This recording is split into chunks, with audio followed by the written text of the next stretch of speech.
And so when the American Revolution was fought, and the sovereign citizens, who were the white male property owners at the time, they then held their property in allodium.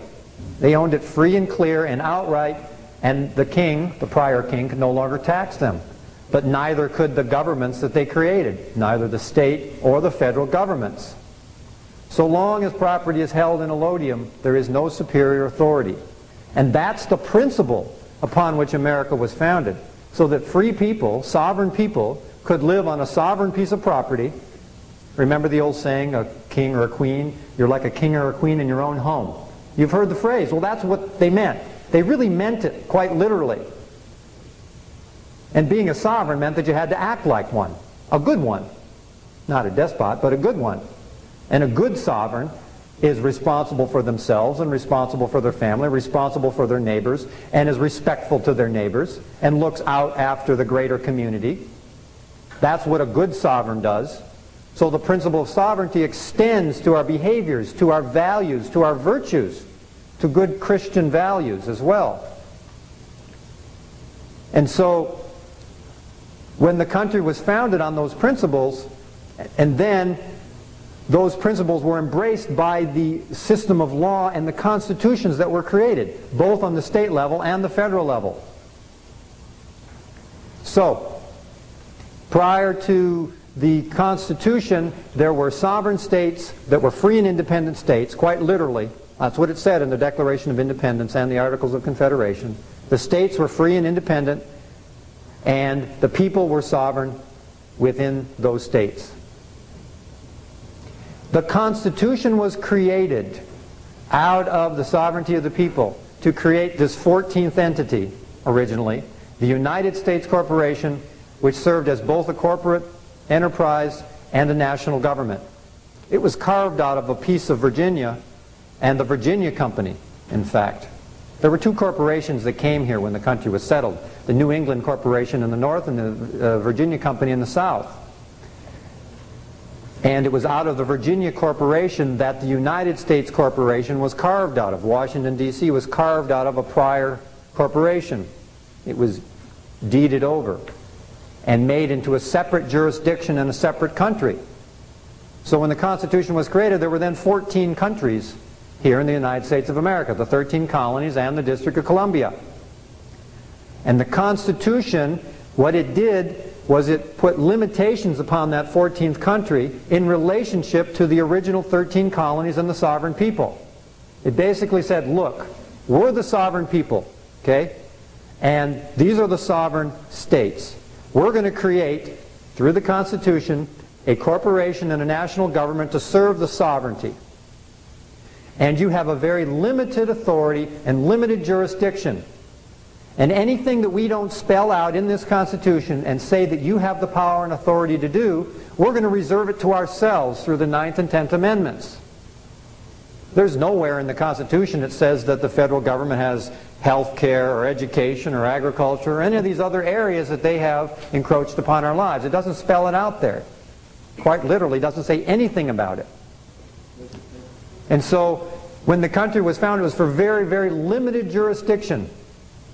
It was meant to be limited. And the Constitution was like a federal employee handbook, instructing the federal government what its job description was, and that it could not go beyond its job description, period. And so, the concept, which is a misconception that most Americans have, is that the Constitution gave you rights. Most people think the Constitution is what gave you rights. That's what they teach in school. They teach you that America started with the Constitution. They barely even talk about the Declaration of Independence anymore. They don't even mention it.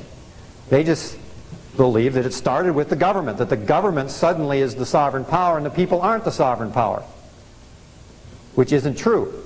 The Constitution didn't give you any rights. You already had all the rights you could possibly use before the Constitution was created. You had unalienable rights. All the government can possibly give you are civil rights. But what the government can giveth you, the government can taketh away. And so it's not an unalienable right, which is one the government can't give you and can't take away. They're natural law, natural rights, common law. the right to walk, to breathe, to travel, to do commerce. All these derive from the common law. And no government can regulate those. That is a paramount distinction here, very important, between an unalienable right and a civil right. Because a sovereign citizen has unalienable rights, not constitutional rights. The most that a U.S. citizen can have are civil rights, which are rights given by the government. Most people aren't aware that U.S. citizens did not have a right to a trial by jury till 1967. If you're a U.S. citizen, you didn't have a right to a trial by jury till 1967. Well, that's strange. I always thought I had a right to a trial by jury. No, you don't. The sovereign people do. The sovereign people have the unalienable rights under the common law and the Bill of Rights, but the U.S. citizens do not. In fact, the U.S. citizens don't have a Constitution or a Bill of Rights at all. The only ones who have a Constitution and a Bill of Rights are the sovereign citizens. Because again, there's this relationship here.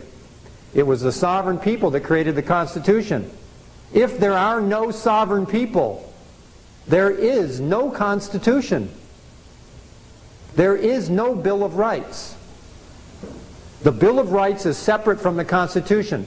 The Constitution is a commercial contract between the states and this corporation. The Bill of Rights was a treaty between the corporation and the sovereign people. If there are no sovereign people, there's no treaty. There's no Bill of Rights. And so all that remains is, for most people, is to pay lip service to the Constitution and the Bill of Rights. And you hear people taunt them all the time, oh, I've got this, I've got that. But really there isn't any, by law. And these have been adjudicated in the courts. These distinctions that I'm talking about, who has a Bill of Rights, who doesn't. There are different rights and immunities for a sovereign citizen versus a U.S. citizen. So when was a U.S. citizen created? The U.S. citizen was created by the 14th Amendment in 1868, one of the Reconstruction Amendments after the Civil War. Now the Civil War was a pivotal point in American history. And most people believe today, as they're teaching, that Abraham Lincoln, the great emancipator and all that, it was all about freeing the slaves. That is what we are taught. And although the slaves were freed at the conclusion of the Civil War, it was not from some great ideological or moral purpose that they were freed. It was more of an economic sanction to cripple the South than it was some great moral and ethical purpose. The real purpose for the Civil War, the reason it was fought, it was over the issue of state sovereignty. That's why the Civil War was fought. It was fought because the South, who had not fared well under this constitutional contract, and the federal government that happened to be in place, and the European powers that were influencing the federal government and the industrial North, were preferential to the industries and the commerce of the North and deferential to the South.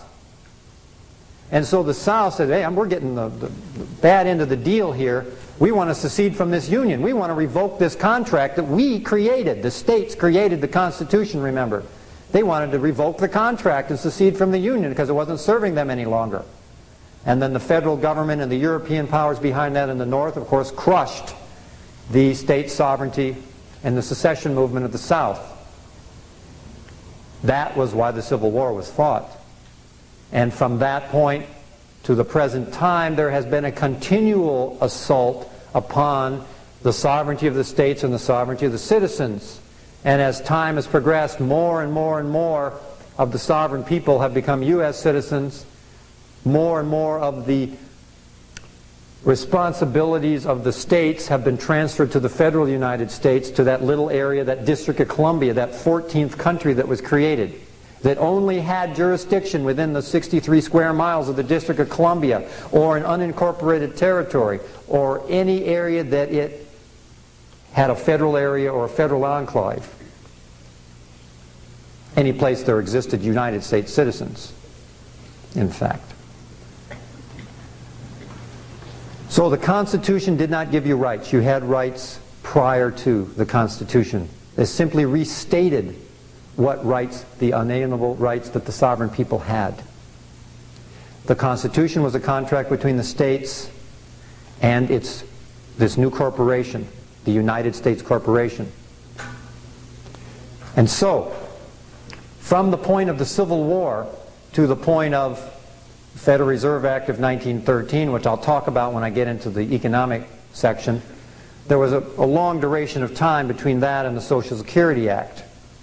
When the 14th Amendment was passed, it was passed for the newly freed black slaves.